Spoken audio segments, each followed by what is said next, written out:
క్రీస్తునందున్న ప్రియులకు ప్రేమతో వందనాలు తెలియజేస్తున్నాను. మే నెల 11వ తేదీ 2025. ఈరోజు దేవుడు మనకు చేస్తున్న వాగ్దానం ఏమిటనగా, కీర్తన గ్రంథము 75వ కీర్తన 10వ చరణం. భక్తిహీనుల కొమ్ములన్నిటినీ నేను విరగగొట్టెదను, నీతిమంతుల కొమ్ములు హెచ్చింపబడును. ఆమేన్. నా ప్రియమైన సహోదరి సహోదరులారా, దేవుణ్ణి ఆరాధిస్తున్న మనలను, దేవునికి ప్రార్థన చేస్తున్న మనలను దేవుడు ఆశీర్వదించడానికి సమర్థుడై ఉన్నాడు. ఈరోజు తక్కువ స్థితిలో ఉన్న వారిని ఎక్కువ స్థితిలోనికి, ఇరుకులో ఉన్న వారిని అనేకులను విశాలతలోనికి నడిపించిన దేవుడై ఉన్నాడు.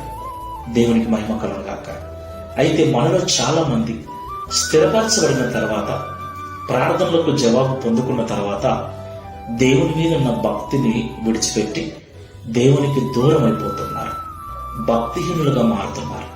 వారికి వచ్చిన ఉద్యోగాన్ని బట్టి, కలిగి ఉన్న స్థితిని బట్టి వారు గర్విస్తూ ఉన్నారు.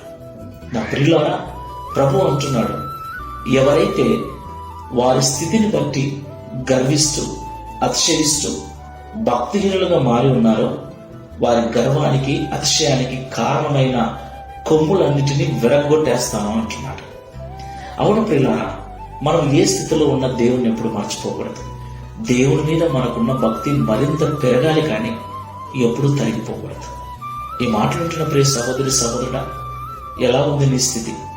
కొంచెంలో ఉన్నప్పుడు వినయము, విధేయత.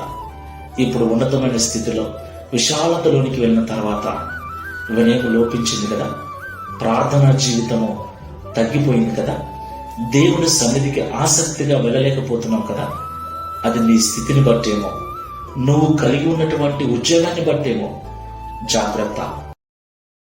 Download ShareChat.